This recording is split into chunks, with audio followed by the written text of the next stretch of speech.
میرے گھر والے کہنے لگے کھانا چھوڑ دیں، پہلے اس کی بات سن لے۔ میں نے کہا پتر کیا ہوا، کسی نے مارا ہے کسی استاد نے؟ کہنے لگے نہیں حضرت، گھر فون کیا تھا تو میری اماں اور ابا کی لڑائی ہو رہی ہے۔ بچہ کانپ رہا ہے، ٹانگیں کانپ رہی ہیں۔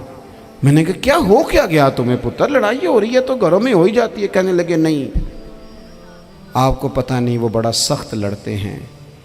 میرے والد جب میری والدہ کو مارنے کے لیے آگے بڑھتے ہیں تو ہم سارے چارپائیوں کے نیچے چھپ جاتے ہیں، ہمیں خوف آتا ہے، وہ منظر خطرناک ہوتا ہے۔ یہ کون تکلیف دے رہا ہے اپنے بچوں کو؟ یہاں بیٹھے ہمارے ہاں میلوں دور رہتے تھے اس کے گھر والے، تو وہ تکلیف میں تھا، تو گھر میں کیا کیفیت ہوگی؟ اگر حوصلہ ہو، صبر ہو، قناعت ہو، اللہ کے دیے ہوئے تھوڑے رزق پر ہمیں راضی رہنا آتا ہو، ہمارے گھروں میں سکون آئے، اطمینان آئے، ہم جو زندگی بڑی خوشی خوشی گزار سکتے ہیں۔ ہمارے مزاجوں کا لالچ، ہماری طبیعتوں کی بے راہ روی، ہماری جھوٹی انا کا بت، ان ساری چیزوں کو ختم کر دیتا ہے۔ اپنی زندگی کے اندر اگر ہم وہ کردار اپنے بچوں کو دیں، جس کردار میں موبائل بھی ہو، جس میں گاڑی بھی ہو، جس میں پیسے بھی لا کے ابا دراز میں رکھتا ہو، لیکن والد کا گھر میں مصلی بھی موجود ہو، اس کی کوئی تسبیح بھی ہو، وہ یہ بھی کہتا ہو کہ خدا نے اپنے فضل سے آج 5,000 دیا ہے تو اس میں 1,000 غریبوں کا بھی ہے، اس میں تھوڑا سا میں نے اللہ کی رضا کے لیے بھی رکھا ہے۔ اگر کوئی مشکل آ جائے تو وہ باپ اور ماں کو صبر کرتا ہوا دیکھتے ہوں، اگر ایک باپ کر بات کرے تو دوسرا برداشت کرتا ہو۔ خدا را اپنی اولادوں کو اس اذیت کا شکار نہ کرو۔ اپنے گھروں کے اندر وہ خودداری، وہ پیار، وہ وقار، وہ محبت، وہ انداز۔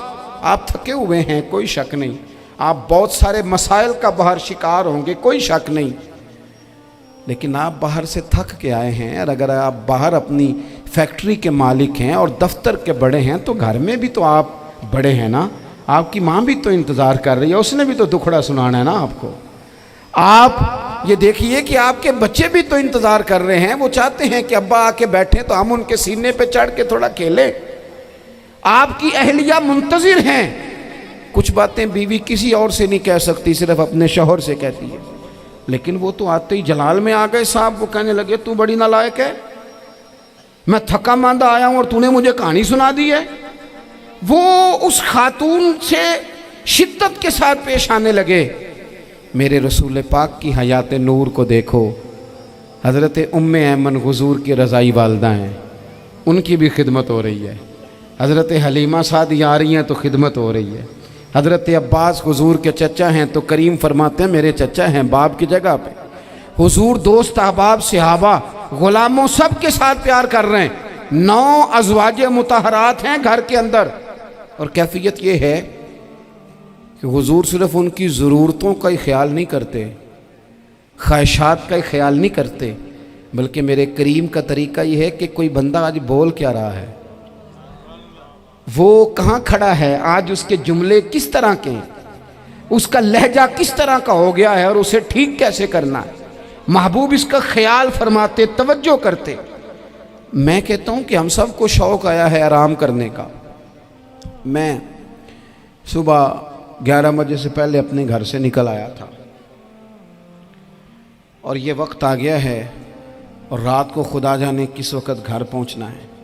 کئی دفعہ کیفیت یہ ہوتی ہے کہ گاڑی سے اترتے ہیں تو پھر دل کرتا ہے کہ کوئی اٹھا کے چلائے نہ کبھی، اس کے باوجود بہت سارے لوگ ناراض رہتے ہیں کہ ہم سے مل کے نہیں گئے، فوٹو نہیں کھنچوا کے گئے، فلانی جگہ چائے نہیں پی کے گئے۔ یہ تسلسل ہے، لیکن میں جتنا مرضی تھکا ماندہ گھر جاؤں گا نا، کبھی ایسا نہیں ہوا کہ میں گھر جاؤں تو بڑی ٹینشن میں جاؤں۔ میری گھر والی ایک دن مجھ سے کہنے لگی آپ نے کبھی نہیں کہا کہ میں تھکا ہوا آیا، بندہ تھک بھی تو جاتا ہی ہے نا، کبھی کہاں کرے نا۔ میں نے اسے کہا پتہ کیوں نہیں کہتا، اس لیے نہیں کہتا کہ میں نہیں چاہتا کہ میرے بچے یہ کہیں کہ ہم نے دین نہیں پڑھنا، ہمارا باپ تو بڑی مشکل میں ہے۔ ہم اپنے کام کے بارے میں اپنے گھر میں شکوے کرتے ہیں۔ آپ کسی بچے سے پوچھ لیں کون سا کام کرنا ہے، کہنا جڑا ابا جی کر دے رہے ہیں وہ نہیں کرنا۔ کیوں کہ ابا جی ہر روز تو کہتے ہیں میں بڑا الجھ گیا ہوں، یہ کام بڑا مشکل ہے۔ میں چاہتا ہوں کہ میں اپنے بچوں کو یہ بتاؤں کہ پتر میں تو جدھر جاتا ہوں پھول ہی پھول ہیں، میں تو جدھر سے گزرتا ہوں محبت ہی محبت ہے، میں تو جدھر سے دیکھتا ہوں دعائیں ہی ملتی ہیں، تاکہ ان کا شوق پیدا ہو۔ میرے عزیز، آپ تھوڑا سا دل بڑا کریں۔ اگر آپ ایک کی وجہ سے پورا گھر سکون میں آ جاتا ہے تو آپ دل بڑا کیوں نہیں کرتے؟ جگہ ڈھونڈتے ہیں بس مجھے کوئی تنگ نہ کرے، کوئی میری باپ ماں بدولت کو کوئی پریشان نہ کرے۔ بخاری شریف سنیے، حضرت عائشہ صدیقہ رضی اللہ تعالیٰ عنہ بیٹھی ہیں، حضور فرمانے لگے عائشہ آج ایک بات نہ بتاؤں تمہیں؟ یا رسول اللہ بتائیے۔ حضور فرمانے لگے جب تم مجھ سے ناراض ہوتی ہو تب بھی مجھے پتہ چل جاتا ہے، اور جب راضی ہوتی ہو پھر بھی پتہ چل جاتا ہے۔ تو حضرت سیدہ عائشہ صدیقہ بات سن کے بڑی خوش ہوئیں، یا رسول اللہ وہ کیسے؟ حضور فرمانے لگے کبھی کبھی تم قسم اٹھاتی ہو۔ یا رسول اللہ ہاں۔ فرمایا جب ہوتی ہو نا راضی، خوش، تو پھر کہتی ہو مجھے رب محمد کی قسم صلی اللہ علیہ وسلم، پھر تم میرے نام کے ساتھ رب کریم کا نام ملا کے قسم اٹھاتی ہو، رب محمد کی قسم۔ یا رسول اللہ بالکل ایسے ہی ہے۔ اور فرمایا جب تمہارے دل میں کوئی بات ہوتی ہے نا تو پھر تم کہتی ہو مجھے رب ابراہیم علیہ السلام کی قسم، پھر تم رب محمد نہیں کہتی۔ یہ بخاری مسلم میں موجود ہے۔ حضرت عائشہ صدیقہ نے تو بات سنی تو کھل گئی طبیعت، کہنے لگی کریم صدقے جاؤں یہاں تک خیال فرماتے ہو؟ کس کے جملے کہاں پہنچ گئے، یہاں تک خیال ہے؟ فرمایا مجھے پتہ چل جاتا ہے کہ تمہاری کیفیت کیا ہے، کہاں کھڑی ہو۔ او بھئی ہم تو اپنی ماں کا بھی خیال نہیں